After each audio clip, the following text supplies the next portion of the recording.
bringing you key insights, tips, and advice from the brightest minds in the Canadian franchise industry. This is the Franchise Canada Chats podcast. I'm Travis Tinning. And I'm Patrick Wyness with Franchise Growth Lab. Your guest hosts for Season 6 of the Franchise Canada Chats podcast, where we take you into the world of franchising. Our interviews are with franchisees, franchisors, and industry leaders who give you on-point expert advice and share their franchising insights and experiences. On this episode of Franchise Canada Chats, we were joined by Ned Levitt from Dixon Wright, Frank Zaid from Frank Zaid Fran Legal Support Services, and Gigi Harding from Hand and Stone Massage and Facial Spa. And we had a really great chat all around the history and evolution of franchising. Wow, that is a lot of franchise experience packed into one podcast. I sat this one out, folks, as I had the day off. But Patrick, what would you say were your biggest takeaways from interviewing this experienced group? Yeah, good question, Trav. You know, I was actually reminded that even with my 20 years of experience, I have so much more to learn. And as much as it was great to hear about some of the stories of the past, and there's some good ones in there, it was even more interesting hearing about what their thoughts on the future of franchising Canada holds. Wow, that sounds very cool, actually. I can't wait to listen.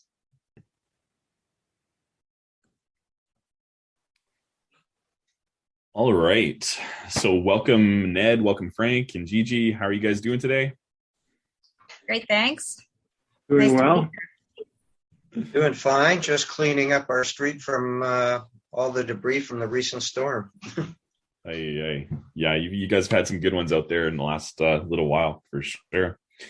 So on today's episode, we're talking a lot about the history and the evolution of franchising. Now, you know, when I'm talking to some of the emerging brands that we work with, they're all pretty impressed that I've had 20 years of experience in franchising. Now I get to be impressed with your guys' experience in franchising.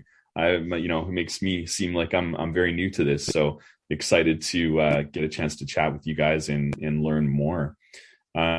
Before we dive in, though, I'd love to get a brief understanding of your guys' history for the people that are listening and maybe haven't met you at one of the CFA events or through their travels. But maybe we'll start with Ned, because you're at the top of my screen. So maybe we'll start with you and give us a real brief background of your franchising experience. Well, I began in the franchise field very, very early in my career. It was 1973. I was an articling student at a firm downtown, and their clients included Kentucky Fried Chicken and even the Colonel himself, because he was alive then. And I was given assignments, and they're rather difficult to get answers for because there wasn't anything written in 1973 in Canada regarding franchising. Mm-hmm. So then I eventually got drifted towards the American materials, where they had some litigation. They had at that time some legislation. And from that point on, I was captivated. It's an interesting dynamic area. And I just continued on, and everything I could gather up that was franchising in the way of assignments, I would do that. And eventually, I called myself a franchise expert in 1973, because once you do one file, you're an expert. And then the myth became the reality. And now we have franchise legislation and lots of cases and a very, very dynamic marketplace. Awesome. I love it. So you were the Colonel in Canada for franchising, is what you're telling me. They've called me a lot of things, not the Colonel. Love it. Frank, how about you? Well, much like Ned, I got into it by accident. I was a chemical engineer graduate and didn't want to do chemical engineering as a career, so I found out about law and intellectual property. So I went to law school, graduated, articled for an intellectual property firm. Couldn't stand the patent work, but loved trademark and copyright work. And I actually did some work for clients who were franchisors dealing with their trademarks.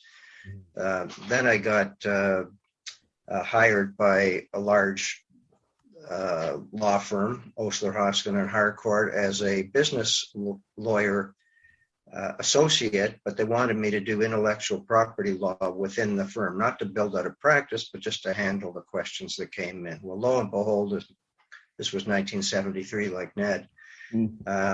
Couple of years went on, and coincidentally, two small franchisors were referred to the firm from the United States, both in the automotive after-service business. And the two partners who got these referrals said, whoa, what are we going to do with this? We don't know what franchising is. They thought franchising meant the Toronto Maple Leafs and Consumers Gas. And so they turned it over to me and said, you figure this out, Frank. And so I spoke to the clients, gave them intellectual property advice. Like Ned, there was nothing that we could really find. I think there were about 3 or 4 lawyers in all of Canada at that time who were doing franchising. So I got immersed in learning about it, getting materials from the Canadian Franchise Association, from the IFA.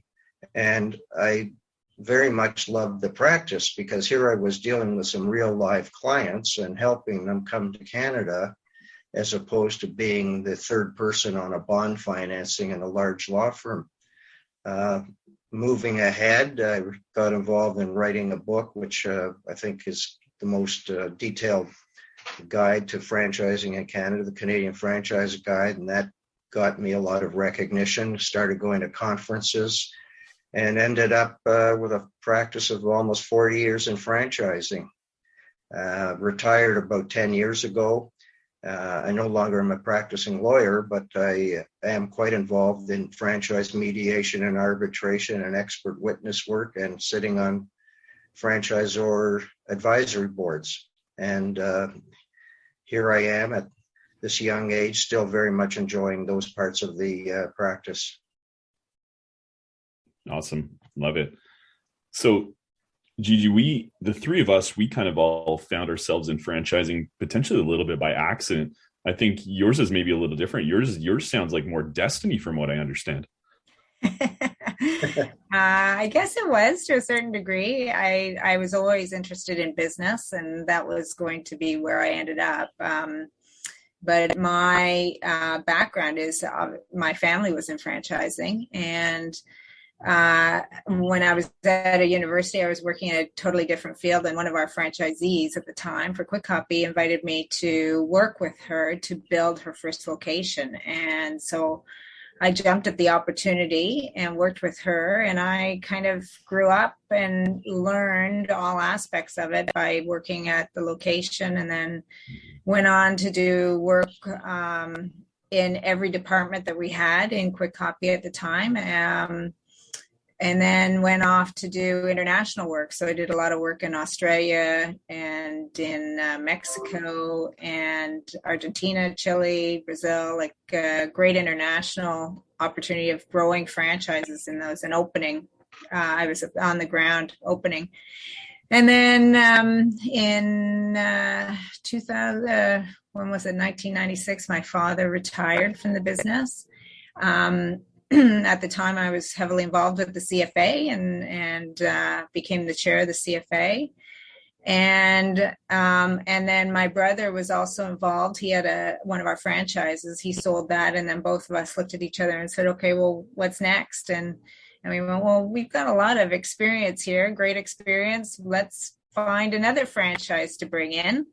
And that's when we found Hand and Stone and brought that in 2009 and built that. And I'm not involved with the day-to-day operations anymore with Hand and Stone. I sit on their board and continue to love franchising. I just think it's a great way for people to become entrepreneurs with less risk. So I love it. Totally agree. Totally agree. Love it. So Frank, I'm going to start with you.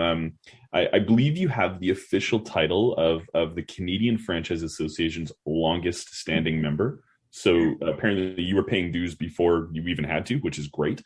So, so in that time, how have you seen the association change in how we support, how we support entrepreneurs? Well, I don't know if it's an official title. I gave it to myself because I know that my law firm, before I retired, had been a member about 45 years. And in my own business right now, where I'm doing the topics I talked about, I've been a member 5 years, and nobody's challenged me, so I'll accept the title. Take it. Well, going back, when I first found out about the CFA, I went to a law day, and that was being conducted by the firm that was general counsel for the Canadian Franchise Association at the time, and there were 7 people on that program, 6 from the law firm and 1 minister of consumer and corporate affairs. So I said, well, there's got to be an opportunity here. How has the CFA's role developed? It's quite amazing, because the CFA has done a tremendous amount to grow its membership, to most importantly promote ethical franchising, and to get involved in government lobbying and government relations, build out the membership through programs, through education, through conventions. The original convention, I think, had about 35 people. And now we're into the 500.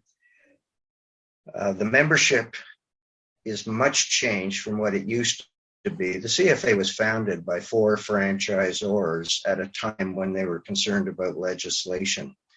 There was no such concept as franchise service support service suppliers. That, of course, has become a very big part of the CFA. And the reason why there wasn't that is that I think, apart from lawyers and a couple of accountants, there weren't any suppliers that knew much about franchising. And it's really quite impressive when you see the very different segments where there's so many suppliers who have specialized in franchising.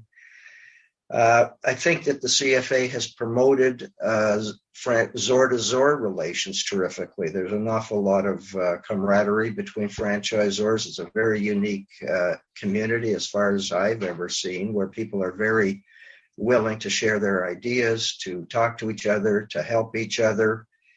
And of course, the whole involvement in trying to protect the interests of franchisors and franchisees through legislation, whether it's direct or indirect, that adversely affects franchising. And I guess the most recent example over the last couple of years is all of the impediments about independent franchisor relationships, and the encroaching into employment is an issue. So the CFA is really done an awful lot. And the only thing I would say is that I regret that it seems to be the pattern that most large franchisors that have been members of the CFA reach a point where they become inactive. So the membership is largely and very usefully composed of new and emerging franchisors. Yeah, that's fair. I've there's definitely some of the larger members, but I have seen a few of those members over the years, as they get larger, tend to become less and less active, which is too bad, and we've got to figure ways to bring them back on. Gigi, what are your thoughts on how you've seen the role of the CFA evolve over the years? Well, when I first got involved, I was sitting on the conference group, and there was lots of opportunities, but it seemed to me that there were, as Frank said, that there was not as many franchisors. There was a lot of suppliers at that time, and there seemed to be a real push to get more franchisor involvement. When I was on the board, there was also a real push to get franchisee involvement, so that the CFA became more of a voice for franchising in its entirety, rather than driven by just franchisors and lawyers who were protecting franchisor rights and advocating for them. So I think that now the CFA represents the industry as a whole, which I think is good for the industry because it's an equal playing field for everyone.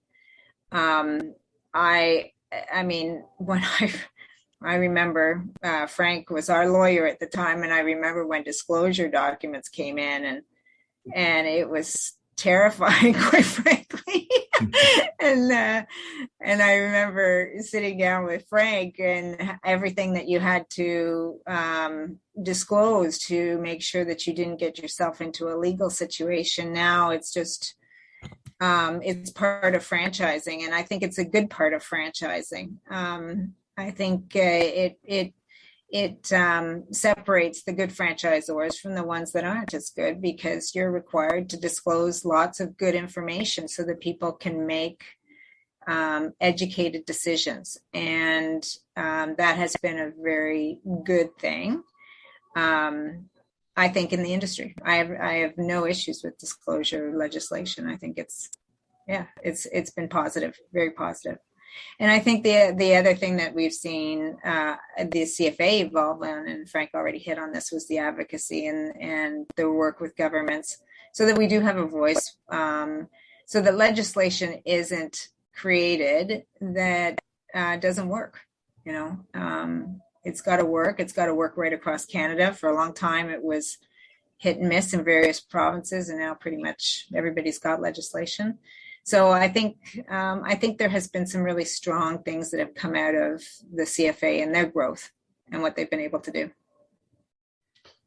For sure. I mean, you just said something. You brought up when the franchise disclosure document was introduced. I've known no differently, so I couldn't imagine a world without. Ned, you've obviously worked with a lot of franchisees throughout your career. What would you say has been the role of regulation of franchising by legislation? How has legislation put pressure on the franchisors getting into full disclosure, ethical franchising, proper FDDs? Tell me more about that. Well, first of all, let's clarify that there's been an evolution in the industry and evolution with the Canadian Franchise Association. Years ago, when I first started in the area, it was often said that the raison d'etre for the CFA was to promote ethical franchising, because it was a problem, not so much in numbers, but the visibility of those who would take advantage of others through the franchise model. It wasn't balanced by other people that were honest and wanted to see everybody succeed. To today, there's, if you think about it, much less emphasis on the ethics, like getting rid of the unethical franchisor, because now with the numbers of businesses using franchising as their distribution model, it's really a question of competency. When things go wrong, oftentimes it's not the intention of the franchisor, but it's their capability that creates the problem. They're underfunded as a new franchisor. They handle the relationship poorly. It's really knowledge. And that's where the CFA has excelled over these years, especially to today, where there's so much in the way of programming and materials available, and frankly, peer pressure, where the CFA has a strong voice in government corridors and is seen as, of course, ethical, but also competent and can speak with authority. So the franchise legislation was very important to help that along. And certainly today, as you're saying, and as Gigi said, it's just the normal course. Everybody going into franchising knows they have to disclose what is required by the regulation. And I think by and large, everybody makes that effort. But when we see controversy, it's because, again, not someone trying to cheat somebody else, but rather just do it in a way that wasn't capable. And that's our biggest problem. So it's evolved. It wouldn't have evolved, all these strengths of the CFA, without the legislation, in my view, because it professionalized the whole area. And sorry. No worries. In a bad market. No worries. Yeah. Okay. So hey, we're live. These things happen. Hey, we're live. These things happen. Yeah. So, Ned, I like what you're saying. Like, you know, we've kind of gone from a place where people in franchising, or very few, are looking to, you know, cheat you. Now it's just more of a case of, do they really know what they're doing? You know, everybody has good intentions. Just are they ready to execute on that? Frank, I wouldn't mind you talking a little bit about that, because obviously you and Ned have both seen a lot of this from a legal perspective. Do you see that to be the case as well? Yes and no.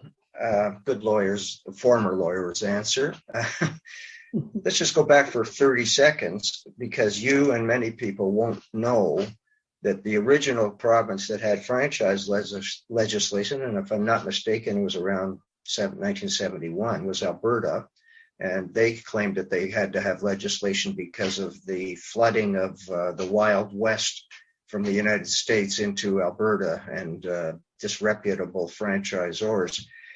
The legislation that was in Alberta at the time is not the model that we have today. It was disclosure legislation, but everything was regulated by the Alberta Securities Commission.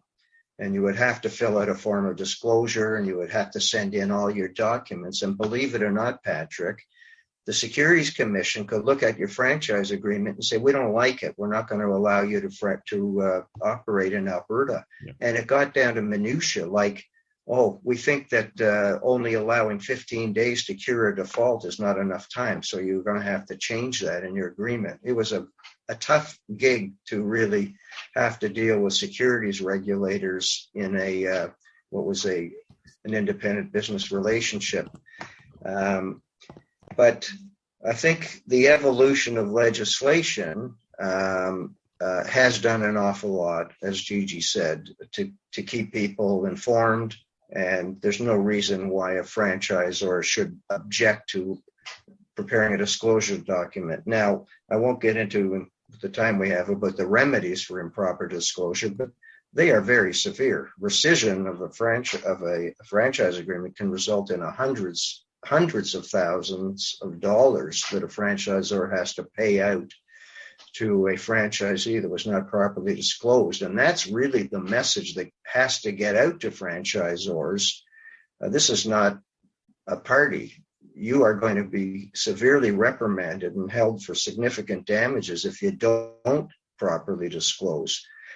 Now, in Ontario's legislation up until recently, it was absolute liability, very few exceptions, because there was nothing about substantial compliance or substantial disclosure, and that's been amended to relax what was a very tough standard.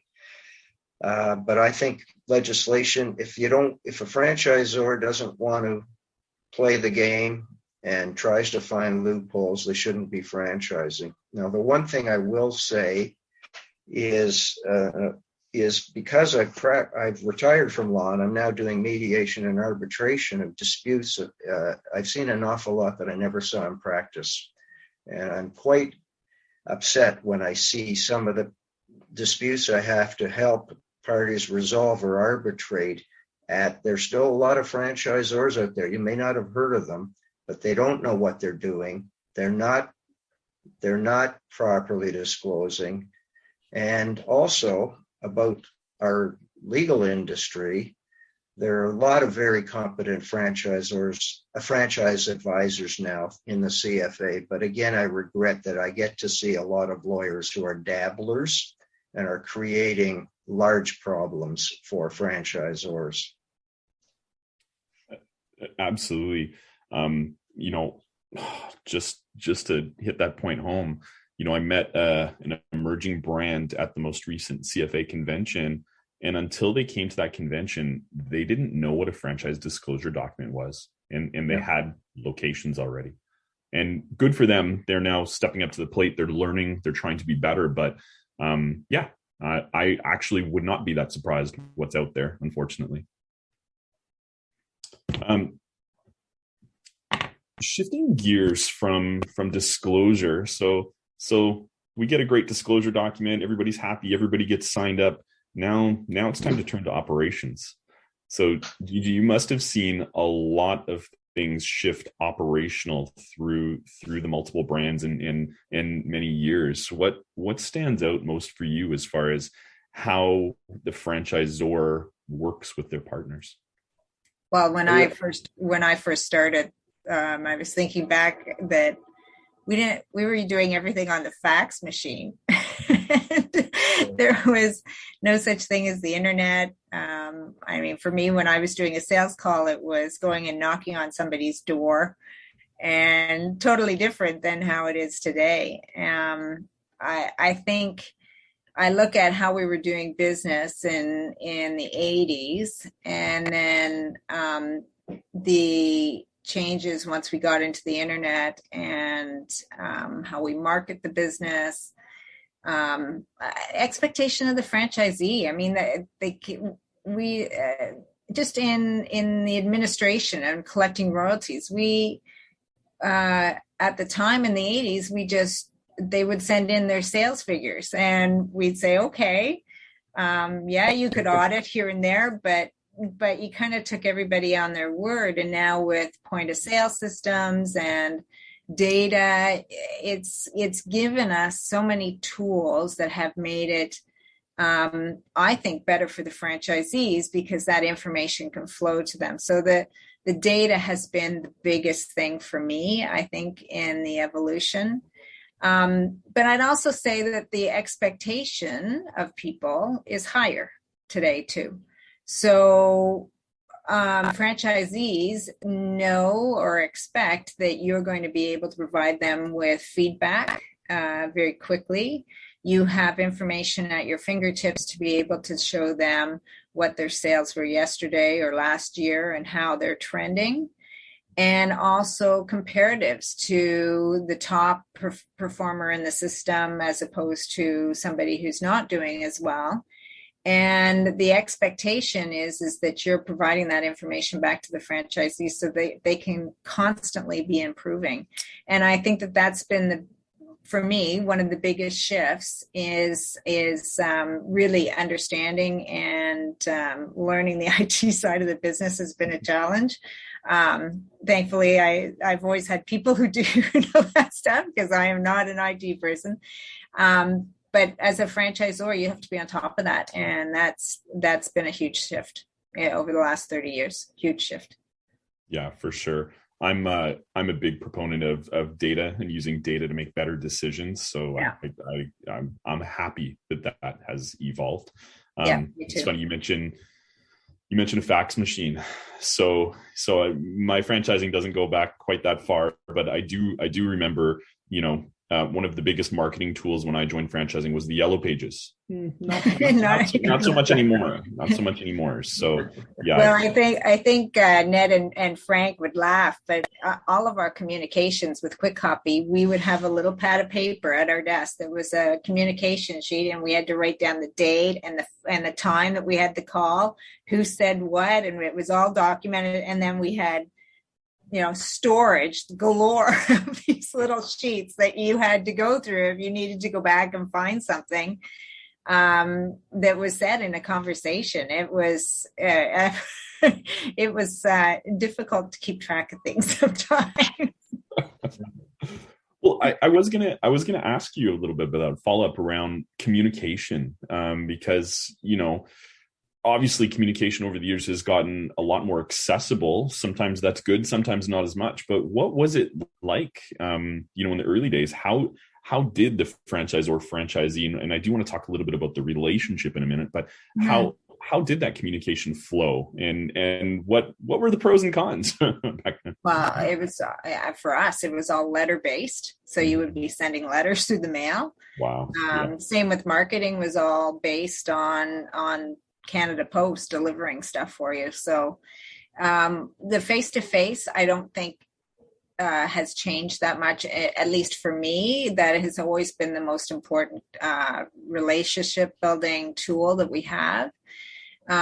People rely on the internet, and you miss so much in just body language and in understanding when you just shoot emails off. And I think that's detrimental to everybody's relationship. So that has never been how I have done business. It has made it easier. Obviously, it's quicker to shoot somebody an email. It's easier to organize a Zoom call now. Back then, you would have meetings. Your conference was your main focus, really, every year, of getting everybody together. So, well, luckily that hasn't changed. No, and it's so important. It's so important. It's amazing. I will say, like, when you have a situation within a franchise where there's rumblings, people aren't happy. It just, all of a sudden, if you can get everybody together and sit down in a room and have a conversation and discuss it and discuss the facts, because one of the things I find is it's in today's place is it's so easy to have people get perceptions that are not reality, that are not fact-based, and make decisions on those. And we go down a road and it's like, how did we get here? This isn't correct. And let's share with you the correct information. So those personal conversations and those meetings are just still so important. Absolutely.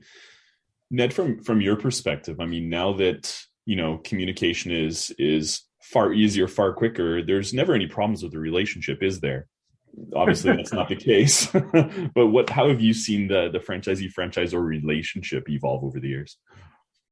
Well, in a couple of ways. I mean, first of all, if the franchisor is not tending to the needs of the franchisees reasonably, and it's far easier for a group of disgruntled franchisees to organize themselves to take on the franchisor, whether that's group litigation or whatever it's going to be, class actions.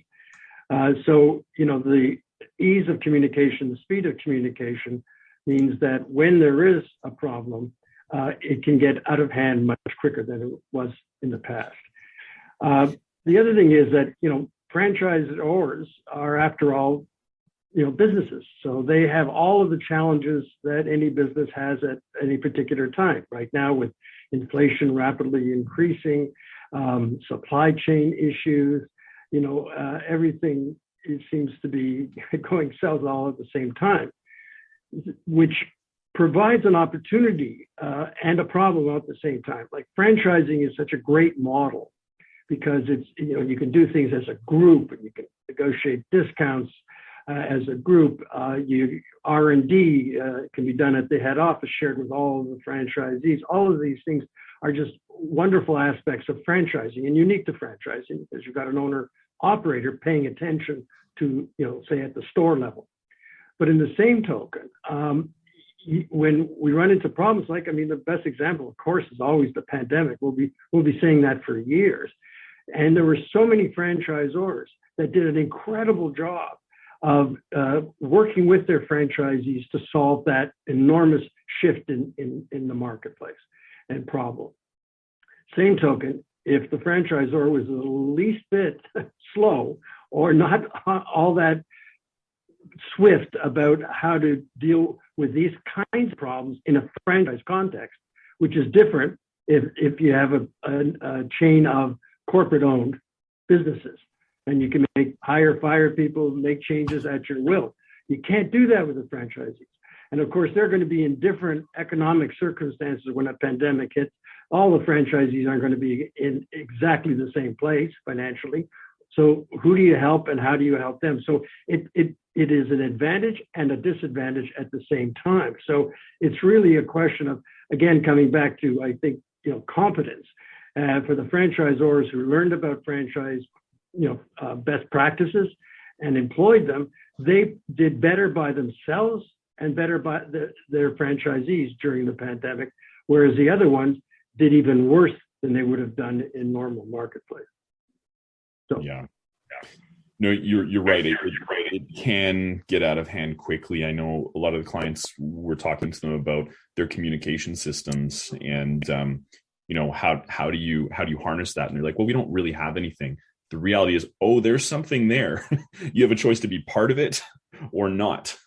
And when you're not, that's when things can go downhill pretty quickly. Frank, you and I have actually spoken a lot about, franchise advisory councils. We've talked a lot about the franchisee franchisor relationship and how to keep it strong. How have you seen that? Same question for you. How have you seen that evolve over the years, and how do you maintain that relationship well?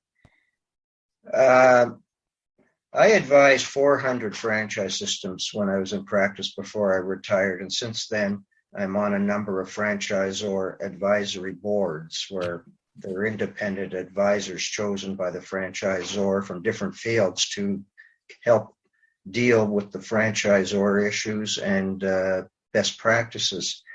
What I've seen is, and I've written many articles and spoken about this many times, the word that you used, Patrick, communications, and that Gigi has talked about in that as well. I think that is so critical in the franchise relationship. And I think we've all seen franchisors who didn't communicate properly with their franchisees, or didn't communicate at all, or didn't want to discuss tough issues, or didn't want to deal with complaints or problems. And that's not what the relationship should be if it's going to work. And apart from franchisor advisory boards, which are for the benefit of the franchisor, the growth in the utility of a franchisor, well, whatever you call it, the names get confused. We'll call it the Franchisee Advisory Council, composed of franchisees with the guidance of the franchisor to schedule meetings and agendas. It's such a critical utility today to hear from your franchisees, to give them a voice, to give them recognition, to have these regular meetings with an elected advisory council in a large franchise system. It may be regional. That's where the trust is built along other means. And that's where the franchisor has to stand back and say, hey, I know a lot and this is my system, and I'm giving the franchisees the benefit of my knowledge, but I'm not out there in the field day to day. I'm not seeing some of the issues that come up. I'm not hearing some of the suggestions that the operators have to improve the system. And I can't stress enough how useful a properly run, and I emphasize properly run, franchise advisory council is. If a franchisor uses it as a screen just to pretend that it's listening to concerns and suggestions and then walks away and does nothing, it's a disaster. But if it's run well, it is a key element in good franchise relations today. And also, communications. There are so many different ways that franchisors can communicate and assist and give operational assistance. And intranet operations manuals are no longer what they used to be. Gigi and Ned will certainly remember. I used to be asked to review operations manuals, and they were like 7 loose leaf volumes of printed materials gathered from all over the place. This is it's all intranet now. It's all changing day to day, and it's very, very important that franchisors maintain those operations manuals and standards and communicate changes. Boy, it was surprising in the early days how many franchise agreements were written by lawyers saying that the franchisees had to comply with operations manuals and insert new pages when received. And many of them never had operations manuals. So those are my real things: communications and the use of technology to make sure that there is proper communications and guidance. Absolutely. Obviously, in this conversation, I mean, there's a lot that has evolved. There's a lot that's changed. Franchising has come a long way. that being said, it's not all rainbows and unicorns. There's challenges ahead. What challenges do you guys foresee? Gigi, I'll start with you. What do you believe is a pretty big challenge ahead for the franchising community? I think initially staffing is going to be big for all of us, whether it's franchisor or franchisee. That's I think just as a demographic in Canada, we're aging, and there's not the group of people that we need, be it a restaurant or printing company or a massage spa. That's a big challenge. I think being on the edge of technology is also challenging, and just keeping up with technology. It's a huge investment for a franchisor, a necessary one. I can't tell what the future holds for that, but I think those two issues for us are the biggest.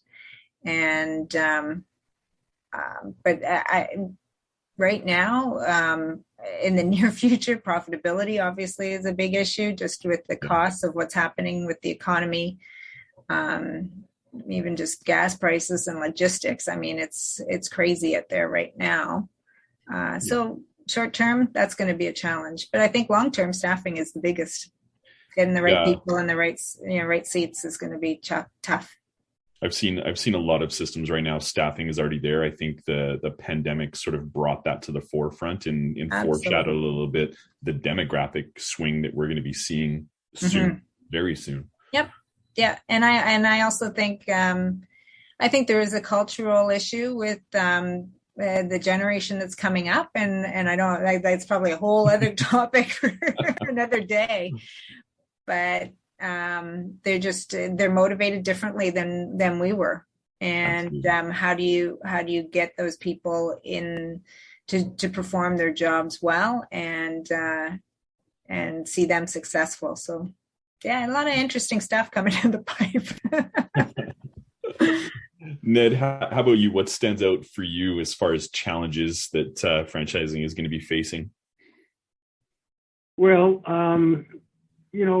franchising has always been based on a proven formula. That's what most franchisors talk about. And it's always been important to look to the past and then, continue it into the future with the same sort of models, hoping for the same kind of success. But one thing for all of us, no matter whether we're franchisors or suppliers or other types of businesses, we're all living in a time of incredible rapid change. So it's the first time, I think, the realization for me anyway, is that if I'm advising a franchisor about what they should be going into the future, is be a change agent, be an organization that can be nimble, that can see things coming down the road and react quickly, or even head it off if you can. I mean, there's lots of things that are going to happen that no one can see coming, but then you better be able to react, or you're going to find you've created a problem for yourself and probably your franchisees. So if I were buying a franchise today, I would add to the list of all the things that we should ask a franchisor, say, how are you when things change? Who in your organization looks at a change, studies it, implements it? Where do we get our supports during a time of disruption? Interest rates are going up now. They're going to go up. They're going to go up more probably, but they're going to come down. And so, if everybody's saying the sky is falling, then they may be overreacting and selling something when they shouldn't, or it isn't advisable. So being able to cope with the rapid change that we're living in, and that I think is frankly going to increase in time, certainly with communication speeds. So that to me becomes something, and that's very difficult to just put your hands around. It's not concrete. It's really, whatever they're studying now at Harvard Business School is soon going to be rolled out into the public domain, and that would include franchisors. So there we are. Yeah, absolutely. It's just prepare for the unknown. Be ready for it. Yeah. Frank, give you the last word on what you see as the biggest challenge. Oh, with a last name that starts with a Z, I often don't get reached, but thank you. Gigi and Ned have covered a lot of what I would have said. Two other things, though. Big franchising taking over a lot of the opportunities for new and emerging franchisors, with investment funds and the acquisition of systems and lots of money behind some franchisors. The emerging franchisor might get squeezed by competition, and I think that's something we're going to see, and that'll be quite upsetting. You have a family like Gigi's family that have grown two very successful franchise systems without having to deal with that kind of encroachment. The other thing is, and we've all seen it, something that's not really talked about a lot is when we talk about franchise expertise and advisors, we talk about franchise legislation. The amount of legislation and regulation, peripheral, that affects franchise systems is so huge today, and the cost of compliance, I guess, has to be as well. When you think about things that are pretty common, like gift cards, disclosure of menu contents, banking issues, insurance is a huge issue today in franchising, getting the right kinds of policies, getting your franchisees to be compliant. There are so many other areas that go into the composition of the franchise system that people are unaware of. And I guess that's why we have so many specialties now in the FSS segment of the CFA. And legislation is not going to go away. When you're in the middle of an election and you hear some of the promises that are being made, you say, wow, I got to deal with that now. And of course, what's been, as I said earlier, what's been predominant is the whole issue of the impact of employment legislation on franchising. So I think we're going to have to be prepared for more and more investment and learning on other areas. And if you're in a regulated industry, of which there are many, whether it's professional trades type franchises or aftercare, healthcare, that's also going to be more and more of an issue to deal with. Absolutely. So we've talked a lot about the evolution of franchising, how things change, the challenges upcoming, and Frank, you just talked about it. It's about staying ahead of the curve on learning. And I think one of the best ways that you can do that, and here's my shameless plug, is by being part of groups like the CFA. Getting a chance to spend time with, the three guests we have today and the thousands of other members who have lived it, who are experiencing the same things, who you can learn the best practices from. One of the things that I've learned over my time in franchising and thought is amazing is that it is a pretty tight community, right? Everybody's, more than willing to help each other, give advice, share. So what better way to stay ahead of some of these challenges and evolve efficiently? And because at the end of the day, we have to maintain, I think Gigi, you said it as well, we've got to watch out for that profitability. That's one of the challenges. We have to make sure that we as a franchisor are profitable as well as our franchise partners are profitable, because although, there's not a lot of brands that are solely in it for the money, you can't do those other things that you want to do if you don't have a sound business. So that would be sort of my parting advice would be, get involved. So we're right up at time here. So Ned, Frank, Gigi, thank you guys very much for sharing some insights and teaching us a little bit more of what happened in the earlier days. So love it. And I'm sure if anybody has any questions or wants to connect anything, you guys are more than willing to take any faxes. So that would be great. All right, guys. thank you very much for today. I appreciate your Thank you, time. Patrick. And, thanks a lot. Thank you. Thanks, Patrick. Bye-bye. Take care. Bye-bye. Thanks for listening. For more franchising resources, including how-to articles, expert advice, franchisee success stories, and franchise opportunities, visit franchisecanada.online. Don't forget to subscribe to Franchise Canada e-news while you're there. You can also learn more about franchising at cfa.ca and connect with specific franchise opportunities at lookforafranchise.ca.